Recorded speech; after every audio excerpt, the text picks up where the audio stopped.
Good afternoon, everyone. This is the second or third time we've actually done a groundbreaking out here at this particular spot. And we're here to talk about another step in an evolution of what was looked at as a massive problem less than 10 years ago. Before I start, though, I want to introduce some of the people on our council and our elected representatives on the state level who have been working with us throughout this whole thing. Now, first of all, we have our Deputy Mayor, Sue Singer, here.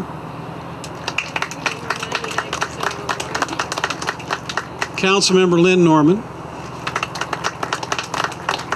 Councilmember Nancy Backus. Councilmember Rich Wagner. Councilmember Bill Pelosa. Now, we also have here, he's called the newest youngest senator from our district, Joe Fain. And our newly elected, I'm not going to say newly elected anymore. These guys are old pros now because they've already gone through one session. Mark Hargrove. Mark, glad to have you here too. And we have some more people we're going to be introducing in just a minute. But I wanted to talk first about the council for a particular reason. Years ago, I was on the city council, and for a period of time, I was on the Public Works Committee. And at that time, one of the projects that we had talked about was the fact that when 167 was built, one of the side effects of building a highway for freight and commute was that it became a barrier, a dam, for this area.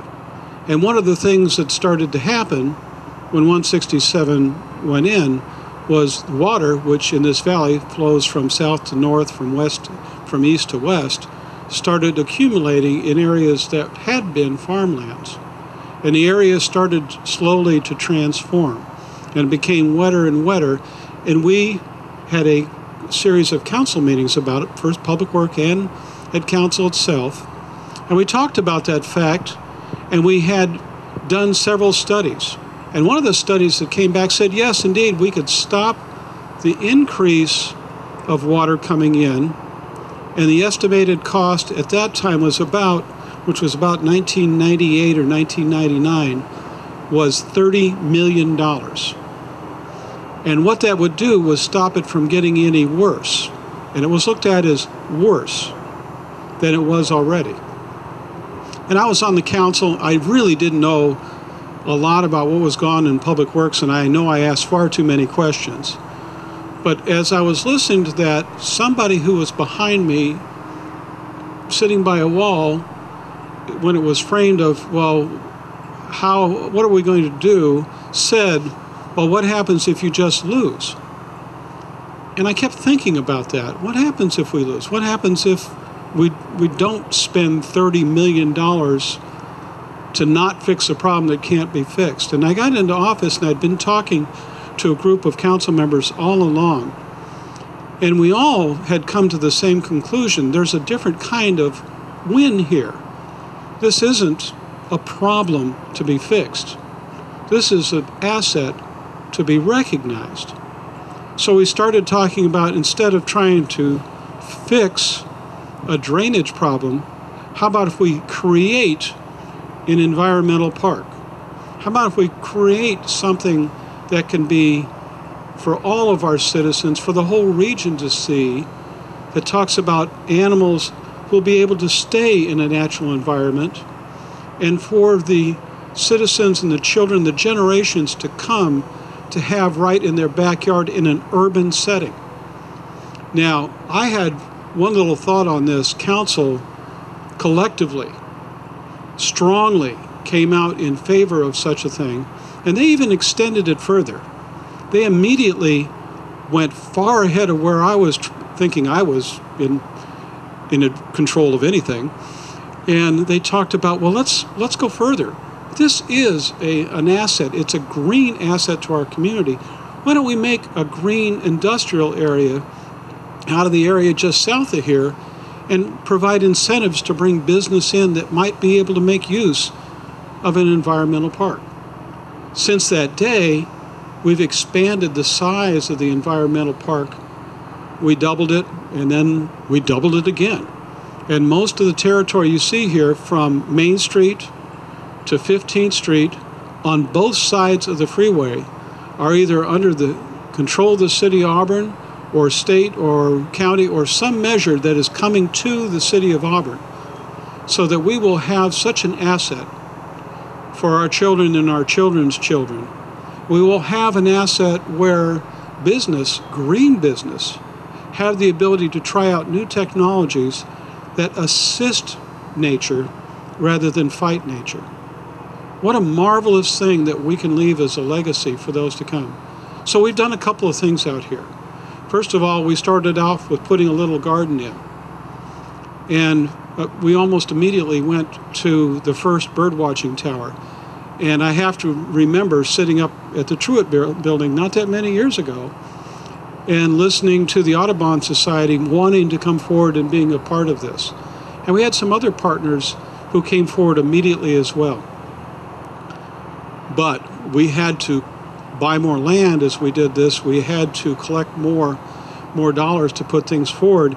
And we had some things that we had to do with this. Now, some of our earlier supporters, again, we had the Audubon Society, which was right there with us, the Auburn Area Chamber of Commerce, the Tourism Board, the Downtown Association, Boeing, Seattle King County Association of Realtors, Puget Sound Energy, Auburn School District, Centrix Biosystems, and all of our service clubs, Kiwanis, Rotary, Lions, Serotimus, just to name a few. With that, we had a great number of funding sources, and we started off, we designed and built this bird observation tower in 2009. We acquired the 29 acres from the Auburn Land Company in 2010, which was the last piece of property we needed to put the 120-acre Auburn Environmental Park Phase 1 area on this side of 167 together. So from here, from Main Street, all the way to 15th, from here to 167 is all part of the AEP now. We also did the funding to get the design and construct the wetlands boardwalk that we're now standing on, and later this fall to plant over, and I really like this sentence, 2,500 native trees and shrubs along 167 to enhance habitat and buffer the park interior from the freeway. What a marvelous achievement in so short a time. Now, I appreciate all the work that council has done, the work that our state representatives have done and will be doing for us in the future. And we thank you for the work you're about to do. And in addition to that, I've already thanked our members of our committee, including the Plan Community Development Committee, Chair Lynn Norman, Vice Chair Nancy Backus, Member John Partridge, as well as our Public Works Committee. But I also, specifically because of the efforts that we've gone through, had asked Councilmember Lynn Norman to come forward and speak. Councilmember Norman? Thank you. Thank you all for being here today. I have to say it's kind of exciting to be up in the treetops speaking. I wish you could all be at this level. It's really wonderful. I'm just going to mention a couple of things. Like every project, whether it's a city project or a private project, it's a long process, and it's taken us a while to get here, but it's been a really dedicated group of people who have made this happen. And I wanted to mention, number one, the volunteers that have stepped forward to help with this project. The shrubs and trees that the mayor has mentioned. There's going to be more plantings going on, more work done by volunteers. It probably wouldn't be nearly to this point without the help of the volunteers. The grant money that staff has gone after so successfully, that really makes a difference as well in how rapidly this has moved forward. And finally, finding the construction partner with Washington Conservation Corps. We not only are getting people who are very well experienced in this kind of work, but we're getting a heck of a deal on it. If we hadn't been able to do that, we may have to have cut corners a little bit, made it a little bit smaller, trimmed it down in several ways. This way we're getting a first-class project at a budget price. So a lot of this is due to the hard work of staff, the hard work of the committee, the vision of a lot of people. So I'm very grateful to have had the opportunity to work on this, because I think it's a legacy project for the whole city. And I think we're going to see a lot more people taking advantage of this park now that the Boardwalk will be in, coming out and using the park, but also volunteering to help when we need help with this park. So thank you all very much for the honor of serving on this project. Thank you. And I'd like to call on Elliot Marks, the Washington Wildlife and Recreation Coalition board member and founding president, to come forward and talk about what this means as well and what they've accomplished. Thank you, Mayor. One of the best parts of my volunteer job on the board of the Wildlife and Recreation Coalition is to see this kind of project. This is one of over 1,000 projects that have been funded statewide since 1990, when this program began. And it's interesting that today there was a vote in the Congress which is reminiscent of what was happening in 1988, when this need was very visible to us. At that time, Congress and the President had cut off federal funds for states and local government to do conservation and recreation projects. And so at that time, in the state budget, in the capital budget, for 2 years, the level of appropriation that was asked for was about $1 million for the year for the whole state. And learning that we had no other option but to create something new, we put together a very large coalition, much like what you have here for this project, to lobby for state funding for these needs. And we recruited Dan Evans and Mike Lowry to co-chair it. And we, since then, have produced over $1 billion, $650 million in state money, and matching federal and local funds. We're now working on our second billion and into our over 20 years now, with opportunities like this to allow local government and local visionaries to bring their projects to the state level, to compete for funding, and to, at local level, match that funding. This project won because it was a great project in the urban wildlife category. When we got started, we didn't have a program, we didn't have categories, and we had to create something. And we thought for a long time about that before we made our proposal. First thing we did is we split whatever money we could raise into recreation side for state parks, matching funding for local parks, things like urban wildlife habitat, and at the state level, natural areas, wildlife at the state level, boat ramps, all those needs were addressed in a coalition package that we developed and legislation that we developed in 1989. In 1990, the legislature adopted this program, and we now have a program statewide that is the envy of most states. And the reason for that is simple. It's objective. It's not political pork. Projects compete statewide for funding like yours did.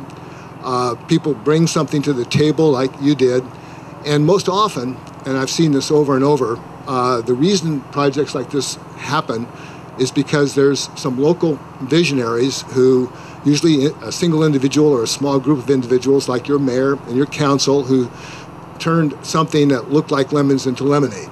And that's exactly what we had hoped for, something that we wanted to incent with state money and make possible with state money. And this is a great example, not only in terms of how this has happened and how it's been funded and how you all have gotten together, a broad coalition of people from business, from Audubon, from conservation, from government, to make it happen. And at the same time, bringing in private funding and private efforts to be part of this package and to take part in making something happen that will survive us all and be increasingly important over time. As we all know, if we didn't do this, this would end up looking like the rest of the valley. It would be developed, and we wouldn't have this incredible resource for the future, for our kids, for education, and for the wildlife that this will be home to. So I'd like to congratulate you for this great project and for winning a pretty important competition, a tough competition statewide. And at the same time, I'd like to ask for your support. The history of this is that we created a nonprofit to lobby for state funding from a large coalition. We don't get any of the money. The money goes to a state agency, the Recreation and Conservation Office, that then hosts the prioritization and competition of projects statewide, both at the state level, local level, and nonprofits now can participate too.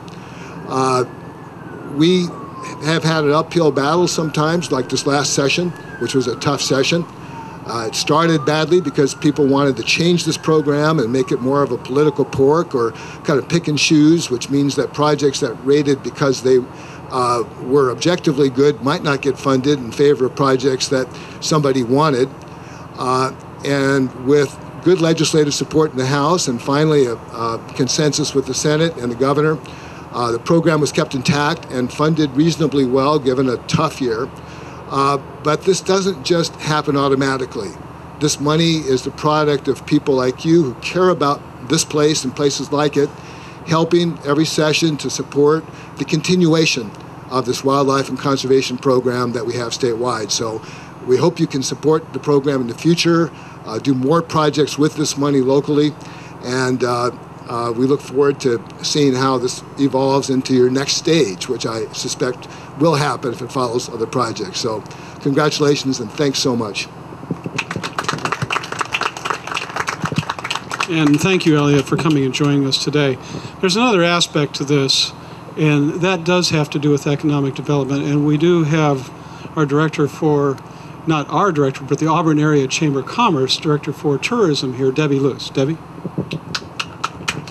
Thank you, Mayor. I just wanted to thank the mayor, council, Sue Singer as our head of our tourism board, and all the staff that really did a wonderful job on this. You really are making it easier for me to promote Auburn. We are getting more and more people coming into the chamber that are asking for special events and for special things they can do. And the other day, we sent some here. We sent some to the museum, the Marriottson Farm. And we do have our 6 hotels, soon to be 7. And we have what we call the Big 5. That's our Big 5 attractions.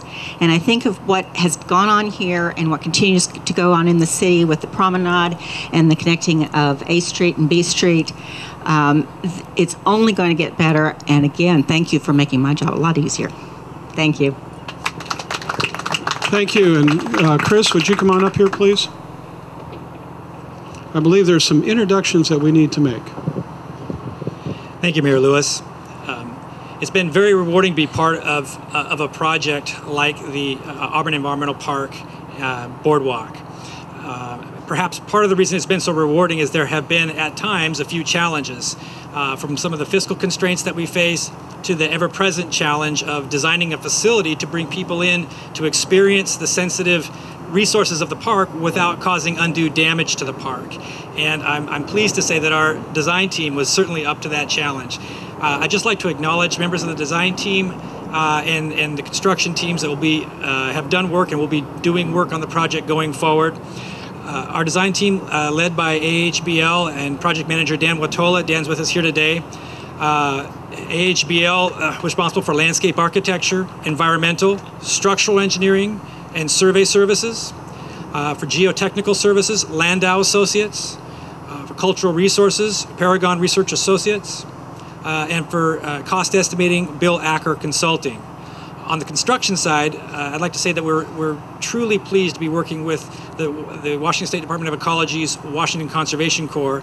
I think we get the best of a lot of worlds with them. We get the energy and enthusiasm of the 18 to 24-year-old team members, and we get a very extensive experience in the Conservation Corps' literally hundreds of miles of trails, bridges and boardwalks that they've constructed over the years in parks and urban open spaces. Also, very quickly, I'd like to acknowledge a couple of key areas of staff support here at the city in the Planning and Development Department. Project engineer Kim Truong has been just instrumental on keeping the project on track and moving forward. Environmental planner Jamie Kelly. I'd like to say thanks to Daryl Faber and his staff in the Parks Department have just been invaluable as a resource to bringing this together and moving it forward. And also like to say thank you to Randy Bailey and the staff in the M&O division who have, and I know will continue to be a big support in terms of material and logistics and so forth. Thank you very much. Thank you. Just a couple more comments.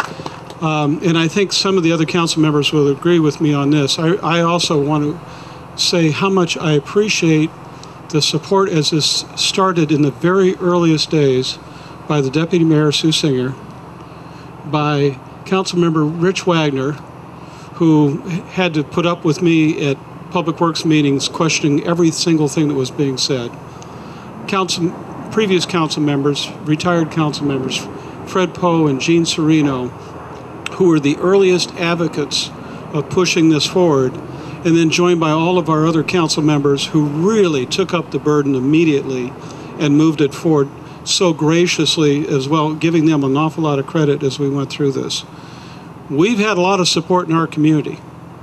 Now, we're going to start building a boardwalk, and we're going to start putting in 2,500 trees and shrubs in this phase. And we have a place for every single person here, for every one of your relatives, your friends, your associates, your business groups, your nonprofit groups, to build a new future for a community, for a whole region. We ask you, we have handouts here on how you can take part, how you can participate in building an environmental park for the future. We ask you all to take one of those. And by the way, while you're at it, sitting on top of the table is newly made, and I mean newly today made, chocolates from Gosenko's Chocolate Factory, with one of only, I think it's 10 or 12 chocolatiers in the United States. It's got a little bird on each one of them that he made especially for this event. Now again, don't forget, we're going to have a groundbreaking, but we're going to bring in our community to build an environmental park, to start the first phase of this boardwalk, and to put in the first group of these trees, even though it sounds like so much. There is a place and a time for all of you, for every one of us to participate, and we look forward to that. Now, we're going to start off by all of us grabbing a shovel and turning a little dirt in anticipation of a lot of work. Thank you for joining us here, and Council and everyone else, let's get prepared to start digging again. It's time to get back in the dirt.